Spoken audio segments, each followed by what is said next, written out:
Good morning. आज आपण बघणार आहोत घरच्या घरी अगदी सोप्या पद्धतीने गुलाबांच्या पाकळ्यांपासून नैसर्गिक लिप बाम कसा बनवायचा. त्यामुळे व्हिडिओ शेवटपर्यंत नक्की बघा.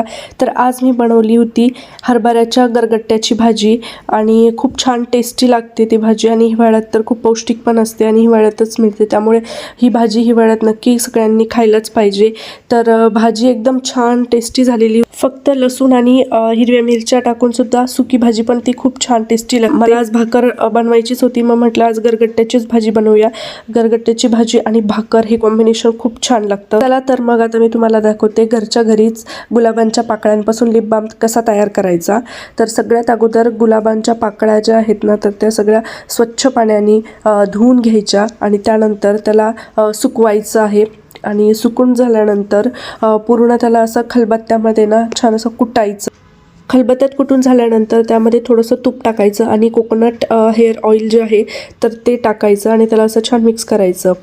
थोडंसं उकळत्या पाण्यामध्ये वरतून वाटी वगैरे ठेवायची. फक्त लक्षात ठेवायचं की त्याच्यात ते पाणी जाता कामा नये, कारण त्यामध्ये पाण्याचा थेंब जरी गेला तरी त्यामुळे लिप बाम लवकर खराब होऊ शकतो.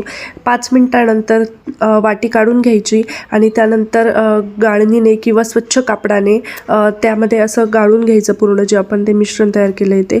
तर त्यानंतर तुम्ही बघू शकता लिक्विड फॉर्ममध्ये जे आहे ना, तर हे तयार होतं. एका छोट्याशा काचेच्या भांड्यामध्ये हे मिश्रण काढून ते फ्रीजमध्ये जवळपास 1 ते 2 तास आपण ठेवायचं आहे. त्यानंतर तुम्ही बघू शकता खूप छान नैसर्गिक असा लिप बाम आपला तयार झालेला आहे. तुम्ही पण नक्की ट्राय करा आणि व्हिडिओ जर आवडला असेल तर लाईक, शेअर आणि फॉलो नक्की करा. आणि हो, व्हिडिओसुद्धा सेव्ह करून ठेवा, जेणेकरून तुम्ही जेव्हा लिप बाम तयार कराल तेव्हा हा इझिली तुम्हाला व्हिडिओ सापडेल.